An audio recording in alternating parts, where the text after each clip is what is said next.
6 அம்ச கோரிக்கைகளை வலியுறுத்தி சென்னை பல்லவன் இல்லம் பணிமனை முன்பாக தற்போது சிஐடியு அண்ணா தொழிற்சங்கத்தினர் ஆர்ப்பாட்டத்தில் ஈடுபட்டிருக்கிறார்கள். காட்சிகளை பார்த்து வருகிறோம். ஆர்ப்பாட்டம் குறித்த அறிவிப்பு வெளியான நிலையில் அங்கு 100க்கும் மேற்பட்ட போலீசார் பாதுகாப்புக்காக குவிக்கப்பட்டிருக்கிறார்கள். 6 அம்ச கோரிக்கைகளை வலியுறுத்தி போக்குவரத்து தொழிலாளர்களின் வேலைநிறுத்த போராட்டம் 2வது நாளாக நீடித்து வரும் நிலையில் பல்வேறு மாவட்டங்களில் 100% பேருந்துகள் இயக்கம் என்பது தொடர்ந்து வருகிறது. இந்த நிலையில் சென்னையில் பல்லவன் இல்ல பணிமனை வாயில் முன்பாக தற்போது சிஐடியு மற்றும் அண்ணா தொழிற்சங்க நிர்வாகிகள் கூடி ஆர்ப்பாட்டத்தில் ஈடுபட்டு வருகிறார்கள். கோரிக்கை முழக்கங்களையும் அவர்கள் எழுப்பி வருகிறார்கள். 100க்கும் மேற்பட்ட போலீசார் தற்போது அங்கு பாதுகாப்புக்காக நிறுத்தப்பட்டிருக்கிறார்கள்.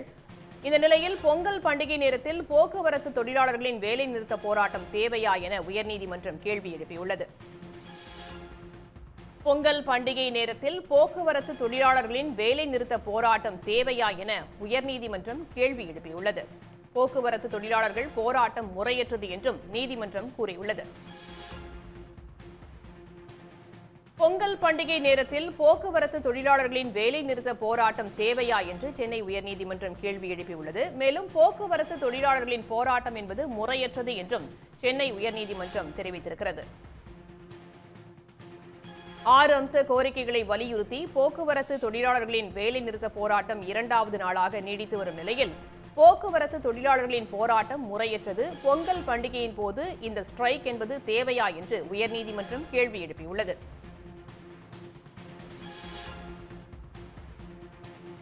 போக்குவரத்து தொழிலாளர்களின் போராட்டம் முறையற்றது என்றும் சென்னை உயர்நீதிமன்றம் தெரிவித்திருக்கிறது. இது தொடர்பான வழக்கு விசாரணையின் போது நீதிமன்றம் இதனை தெரிவித்திருக்கிறது. பொங்கல் பண்டிகை நேரத்தில் போக்குவரத்து தொழிலாளர்களின் வேலை நிறுத்த போராட்டம் தேவையா என்றும் நீதிமன்றம் கேள்வி எழுப்பியுள்ளதாக தெரிவிக்கிறார் செய்தியாளர் ரமேஷ்குமார். ரமேஷ்குமார், தற்போது நீதிமன்றம் இந்த போராட்டம் குறித்து என்னென்ன கருத்துக்களை தெரிவிச்சிருக்கு? ஊதிய உயர்வு, பழைய ஓய்வூதிய திட்டம் உள்ளிட்ட அந்த 6 அம்ச கோரிக்கைகளை வலியுறுத்தி நேற்று முதல் இந்த போக்குவரத்து தொழிற்சங்கம், அண்ணா தொழிற்சங்கம், சிஐடி உள்ளிட்ட போக்குவரத்து தொழிற்சங்கம் வேலைநிறுத்த போராட்டத்தில் ஈடுபட்டு வருகிறது. இதை எதிர்த்து தான் சென்னை உயர்நீதிமன்றத்தில் சென்னையை சேர்ந்த மாணவர் பால் கித்தியன் அப்படின்றது ஒரு பொதுநல வழக்கு ஒன்று போட்டிருக்காரு. அதுல 8 ஆண்டுகளாக நிலுவையில் உள்ள விவகாரத்தில் அரசு நெருக்கடிக்கும் வகையில பொங்கல் பண்டிகை நெருங்கும் நிலையில இந்த போராட்டம் நடத்தப்படுவதாக தெரிவிக்கப்பட்டிருக்கிறது. மேலும் பொதுமக்களுடைய நடமாட்டத்துக்கும் பொதுத்துறை, தனியார் கல்வி நிறுவனங்கள் மற்றும் சுமூகமாக தனியார் நிறுவனங்கள் செயல்படுவதை தடுக்கும் வகையில அறிவிக்கப்பட்ட இந்த வேலைநிறுத்த போராட்டத்தை சட்டவிரோதமானது என அறிவிக்க வேண்டும் என்று அந்த மனுவில் கோரிக்கை வைக்கப்பட்டிருந்தது. அந்த வழக்கு நேற்று அவசர வழக்காக விசாரிக்க முறையிடப்பட்டது. இந்த நிலையில தான் இந்த வழக்கு இன்று விசாரிப்பதாக நீதிபதி அறிவித்திருந்தார். அதாவது சென்னை உயர்நீதிமன்ற தலைமை நீதிபதி கங்கா பூர்வாலா, நீதிபதி பரத சக்கரவர்த்தி ஆகியோர் அமர்வு அன்று அறிவித்திருந்தது. இந்த நிலையில் தான் இன்றைக்கு இந்த வழக்கு விசாரணைக்கு வந்தபோது நீதிபதிகள் என்ன தெரிவித்தார்கள் என்றால், தமிழகத்திலே மிகப்பெரிய பண்டிகையான ஒரு பொங்கல் பண்டிகையின் போது மக்களுக்கு ஏன் இடையூறாக செய்ய வேண்டும், அதுவும் இந்த நேரத்தில் இந்த போராட்டம் தேவைதானா என்ற கேள்வியை அவர்கள் முன்வைத்திருக்கிறார்கள். இதனால் அதிகம் பாதிக்கப்படுவது மக்கள் தான் என்றும் அவர்கள் வேதனை தெரிவித்திருக்கிறார்கள். நகரத்தில் இருக்கக்கூடிய மக்கள் அதிக அளவில் பாதிக்கப்படவில்லை, கிராமத்துக்கு செல்லக்கூடிய மக்கள் மிகவும் சிரமப்படுகிறார்கள், பாதிக்கப்படுகிறார்கள் அப்படின்ற கருத்தையும் அவர்கள் தெரிவித்திருக்கிறார்கள். அரசும் சரி, போக்குவரத்து தொழிற்சங்கங்களும் இந்த விவகாரத்தை பிடிவாதம் எடுக்கக்கூடாது, எனவே இது குறித்து ஒரு தீர்வை காண வேண்டும் என்று அவர்கள் தெரிவித்திருக்கிறார்கள். அப்போது தமிழக அரசு தரப்பில் என்ன தெரிவிக்கப்பட்டது என்றால், அரசினுடைய கூடுதல் தலைமை வழக்கறிஞர் ஜே ரவீந்திரன் ஆஜராகி இந்த பேச்சுவார்த்தை என்பது பல கட்டங்களில் நடத்தப்பட்டதாகவும் அது முற்றுப்பெறாத நிலையில தான் ஜனவரி 19ஆம் தேதி தள்ளி வைக்கப்பட்டதாகவும், மேலும் இந்த போராட்டம் ஒரு சட்டவிரோதமான நோட்டீஸ் வழங்கப்பட்டுள்ளதாகவும் தெரிவித்தார். இதையடுத்து நீதிபதிகள் இரு தரப்புக்குமே இதுல சுமூகமான ஒரு பிரச்சனைக்கு தீர்வு காண வேண்டும் என்று நீதிபதிகள் கருத்து தெரிவித்திருக்கிறார்கள். இந்த விவகாரத்துல தீர்வு காண்பதில் என்ன பிரச்சனை உள்ளது என்று கேள்வி எழுப்பிய நீதிபதிகள் ஓய்வூதியதாரர்களுக்கு மட்டும் ஜனவரி மாதத்திற்கான அந்த அகவிலைப்படி வழங்குவது குறித்து தமிழக அரசிடம் கேட்டு சொல்லுமாறு, அதாவது தமிழக அரசு கூடுதல் தலைமை வழக்கறிஞர் ஜே ரவீந்திரனை பார்த்து நீங்கள் அரசிடம் கேட்டு சொல்லுங்கள், வழக்கு விசாரணை 2 காலத்துக்கு விசாரிக்கிறோம் என்று கூறி அந்த வழக்கு விசாரணை பிற்பகலுக்கு நீதிபதிகள் ஒத்தி வைத்திருக்கிறார்கள். ரமேஷ்குமார், 8 ஆண்டுகளாக கோரிக்கைகள் நிலுவையில் இருக்கக்கூடிய இந்த விவகாரத்துல தற்போது ஏன் இவ்வளவு முனைப்பு காட்டக்கூடிய ஒரு சூழல் இருக்கு அப்படின்னு சொல்லிட்டு நீதிமன்றம் கேள்வி எழுப்பியிருக்கு. போக்குவரத்து தொழிற்சங்கங்களும் அரசும் தொடர்ந்து பிடிவாதமாக இருப்பதாகவும் நீதிமன்றம் தெரிவிச்சிருக்கு. இதன் பிறகாவது ஒரு சுமூகமான சூழல் ஏற்படக்கூடிய வாய்ப்பு இருக்கா? இந்த வழக்கு விசாரணையை பொறுத்தளவு நேற்றே இந்த வழக்கை ஒரு அவசர வழக்காக தான் நீதிபதி விசாரிக்க முன் வந்தனர். இந்த மூலம் அதற்கான ஆவணங்கள் தயாராக இன்று ஒத்திவைக்கப்பட்டிருந்தது. நீதிபதிகள் கருத்தெல்லாம் நாங்களுடைய இந்த போராட்டம் சட்டவிரோதமா இல்லையா என்பது குறித்து நாங்கள் முடிவு செய்யவில்லை. ஆனால் பொதுமக்களின் நலனில் அக்கறை கொண்டுதான் நாங்கள் இப்ப தெரிவிக்கிறோம் என்ற கருத்தை தெரிவித்திருக்கிறார்கள். ஆகவே அதன் அடிப்படையில் தான் தற்போது நீதிபதிகள் இந்த கேள்வியை முன்வைத்திருக்கிறார்கள். எனவே ஒருவேளை தற்போது அரசிடம் இது குறித்து அரசு கூடுதல் தலைமை வழக்கறிஞர் கருத்தை கேட்டறிந்த பிறகு இன்று மதியத்திற்கு ஒரு தீர்வு எட்டப்படும் என்று எதிர்பார்க்கப்படுகிறது. அதுல நீதிபதிகள் கேள்வி முக்கியமானது என்னவென்றால், இந்த மாதத்திற்கு ஜனவரி மாதத்திற்கான அந்த பண பலன்களை மட்டும் வழங்க முடியுமா என்பதை மட்டும் தெரிவிங்கள். ஒரு சுமூகமான தீர்வு எட்டப்பட வேண்டும் என்பதுதான் உயர்நீதிமன்றத்தினுடைய அவர்களுடைய எதிர்பார்ப்பாக இருக்கிறது. ஏனென்றால் அரசு தரப்பிலும் சரி, போக்குவரத்து தொழிலாளர்கள் தரப்பிலும் சரி, ஒரு சுமூகமான ஒரு நிலைமை உருவாக வேண்டும் என்பதுதான் அவர்கள் எதிர்பார்ப்பாக இருக்கிறது. அந்த நிலையிலே தற்போது இது குறித்து ஒரு சரியான நல்ல பதிலை தமிழக அரசு தெரிவிக்கும் என்று எதிர்பார்க்கப்படுகிறது. அதன் அடிப்படையில் உயர்நீதிமன்றம் இந்த பதிலை கேட்டு இந்த போக்குவரத்து தொழிலாளர்கள் வேலை நிறுத்தத்தை திரும்ப பெறும்படி அறிவுறுத்துவதற்கான வாய்ப்பும் இருக்கிறது. நீதிமன்றம் தெரிவிச்சிருக்கிறபடி அந்த ஓய்வூதியதாரர்களுக்கு மட்டுமான ஜனவரி மாதத்திற்கான அகவிலைப்படி உயர்வு அப்படின்றது அறிவிக்கப்பட்டால் இந்த போராட்டம் அப்படின்றது வாபஸ் ஆகக்கூடிய வாய்ப்பு இருக்கா?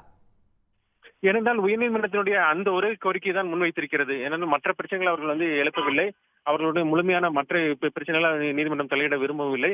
ஏனென்றால் தற்போதைய நிலையில் அதாவது பொதுமக்கள் அவரோட நீதிமன்றத்தின் அவருடைய எதிர்பார்ப்பு என்னவென்றால், பொதுமக்கள் கடுமையாக பாதிக்கப்படுகிறார்கள், குறிப்பாக இந்த பொங்கல் பண்டிகையில் கடுமையாக பாதிக்கப்படுகிறார்கள் என்பதுதான் அவருடைய அதற்கு ஒரு தீர்வு காண வேண்டும் என்பதுதான் சென்னை உயர்நீதிமன்றத்தினுடைய எதிர்பார்ப்பாக இருக்கிறது. ஆகவே இந்த கோரிக்கையை அரசுக்கு முன் வந்தால் அதற்கு உயர்நீதிமன்றம் அதை ஏற்றுக்கொண்டு இது தொடர்பாக போக்குவரத்து தொழிற்சங்கங்களிடம் உடனடியாக நீங்கள் வேலை நிறுத்தத்தை திரும்ப பெறுங்கள் என்பதற்கான ஒரு உத்தரவை பிறப்பிப்பதற்கான வாய்ப்பு இருக்கிறது. மேலும் தமிழக அரசு கேட்டுக்கொண்ட பொழுது சட்டவிரோதம் என அறிவிப்பதற்கான வாய்ப்பும் இருக்கிறது. மேலும் பொங்கல் பண்டிகையின் போது பொதுமக்கள் பாதிக்கப்படக்கூடாது என்ற நோக்கில் நீதிமன்றம் ஏதேனும் உத்தரவை வழங்கக்கூடிய வாய்ப்பு இருக்கா ரமேஷ்? கட்டாயம் வழங்குவதற்கான வாய்ப்பு இருக்கிறது. ஏனென்றால் இந்த வழக்கு விசாரணை துவக்கத்திலேயே நாங்கள் இந்த போராட்டத்தை அதாவது சட்டவிரோதமா இல்லை என்பதை தாண்டி பொதுமக்களின் நலனில் தான் அக்கறை கொண்டிருக்கிறோம் என்ற கருத்தை நீதிபதிகள் முன்வைத்திருக்கிறார்கள். இந்த நேரத்தில் தேவையா என்பதுதான் அவர்களுடைய முதன்மை கேள்வியாக இருந்தது. இந்த பொங்கல் பண்டிகை இருக்கக்கூடிய நேரத்தில் தமிழகத்துல பெரும்பான்மையான மக்கள் மிகவும் பெரிய பண்டிகையான பொங்கல் பண்டிகையை கொண்டாடும் நேரத்தில் இந்த போல ஒரு போராட்டம் தேவையா என்பதுதான் உயர்நீதிமன்றத்தினுடைய கோரிக்கையாக இருக்கிறது. அதன் இந்த வேதனையும் தெரிவித்திருக்கிறார்கள். இந்த நேரத்தில் இந்த போராட்டம் தேவையா என்ற வேதனையும் தெரிவித்திருக்கிறார்கள். ஆகவே இன்று சென்னை உயர்நீதிமன்றத்தில் மதியம் தமிழக அரசு அது தொடர்பாக அரசு கூடுதல் தலைமை வழக்கறிஞர் ஜே ரவீந்திரன் இது தொடர்பாக சம்பந்தப்பட்ட அதிகாரிகளிடம் பேசி உரிய பதிலை 2.25 மணிக்கு அறிவிப்பார் என்று எதிர்பார்க்கப்படுகிறது. அதன் பின் உயர்நீதிமன்றம் இதற்கு ஒரு இறுதியான ஒரு உத்தரவு, ஒரு நிவாரணமாக இந்த போராட்டத்திற்கு ஒரு தீர்வு காணக்கூடிய வகையில ஒரு உத்தரவை பிறப்பிக்கும் என்று எதிர்பார்க்கப்படுகிறது. ஒரு உறுதியான உத்தரவு பிறப்பிக்கக்கூடிய வகையில ஒரு வாய்ப்பு இருக்கு அப்படின்னு சொல்லியிருக்கீங்க ரமேஷ். இதனை அடுத்து போக்குவரத்து தொழிற்சங்கங்கள் மீண்டும் அரசோடு பேச்சுவார்த்தை நடத்தக்கூடிய அந்த சூழல் அப்படிங்கிறது ஏற்படுமா? ஏற்கனவே இன்னைக்கு விசாரணைக்கு வந்த போதே அரசு கூடுதல் தலைமை வழக்கறிஞர் இது தொடர்பாக பல கட்ட பேச்சுவார்த்தை நடைபெற்று முற்று பெறவில்லை என்று தெரிவித்திருக்கிறார். மேலும் ஜனவரி 19ஆம் தேதிக்கு பேச்சுவார்த்தை தள்ளி வைக்கப்பட்டிருக்கிறதாகவும் தெரிவித்திருக்கிறார். ஆக பேச்சுவார்த்தை என்பது தொடர்ந்து கொண்டுதான் இருக்கிறது. வழக்கு அவர்கள் அதாவது பொதுநல வழக்கு வந்தாலும் அரசு அது தொடர்பாக வாதங்களை முன்வைத்தாலும் மதுரை உயர்நீதிமன்றத்தில் வழக்கு நிலுவையில் இருந்தாலும் இதில் தொடர்ந்து பேச்சுவார்த்தை என்பது தொடர்ந்து கொண்டுதான் இருக்கிறது. பேச்சுவார்த்தைக்கு அமைச்சர் தொடர்ந்து அவர்களிடம் பேச்சுவார்த்தை நடத்தி கொண்டுதான் இருக்கிறார். அதுக்கான அவர்கள் அடுத்த கட்ட நடவடிக்கைகள் மேற்கொண்டு கொண்டுதான் இருக்கிறார்கள். ஆகவே இதுல தொழிற்சங்கங்கள் ஒரு பிடிவாதமாக இருப்பதை உயர்நீதிமன்றம் ஏற்றுக்கொள்ளாது என்பதை நாம் எதிர்பார்க்கலாம். ஏற்கனவே பொதுமக்கள் பாதிக்கப்படக்கூடாது என்பதற்காக பல்வேறு நடவடிக்கைகளை போக்குவரத்து துறை எடுத்து வருகிறது. அந்த வகையில கிட்டத்தட்ட பல மாவட்டங்கள்ல 100% பேருந்து சேவை அப்படிங்கிறது தொடர்ந்து இயக்கப்பட்டு வருது. இது பற்றி தமிழ்நாடு அரசு தரப்பாக நீதிமன்றத்தில் ஏதேனும் தெரிவிக்கப்பட்டிருக்கா? அந்த கருத்துக்கள் முன்வைக்கப்படவில்லை. ஆனால் தற்போது இன்றைய நிலவரப்படி அனைத்து பெரும்பாலான பேருந்துகள் இயக்கப்படுகின்றன. அந்த வேலை நிறுத்தத்தால் பொதுமக்கள் பெரிய அளவில் எந்த ஒரு பாதிப்பும் ஏற்படவில்லை. கிட்டத்தட்ட 90% பேருந்துகள் இயக்கப்படுகின்றன. ஏனால் மற்ற தொழிற்சங்கங்கள் LPF உள்ளிட்ட தொழிற்சங்கங்கள், INDC தொழிற்சங்கம் உள்ளிட்ட அந்த தொழிற்சங்க நிர்வாகிகள் அவர்கள் இருக்கக்கூடிய அந்த போக்குவரத்து தொழிற்சங்கத்தின் நிறுவனம் அனைவரும் போக்குவரத்துக்கு இயங்கிவிட்டது. குறிப்பாக சென்னை உள்ளிட்ட பெரும்பாலான நகரங்களில் எந்த ஒரு பாதிப்பும் ஏற்படவில்லை. வழக்கம் போலதான் போக்குவரத்து என்பது செயல்பட்டு வருகிறது. எனவே இது தொடர்பான கருத்து முன்வைக்கப்படவில்லை. தற்போதைய பிரச்சனை என்பதெல்லாம் இந்த போராட்டத்தை திரும்ப பெற வேண்டும் என்பதுதான் உயர்நீதிமன்றத்தினுடைய எதிர்பார்ப்பாக இருக்கிறது.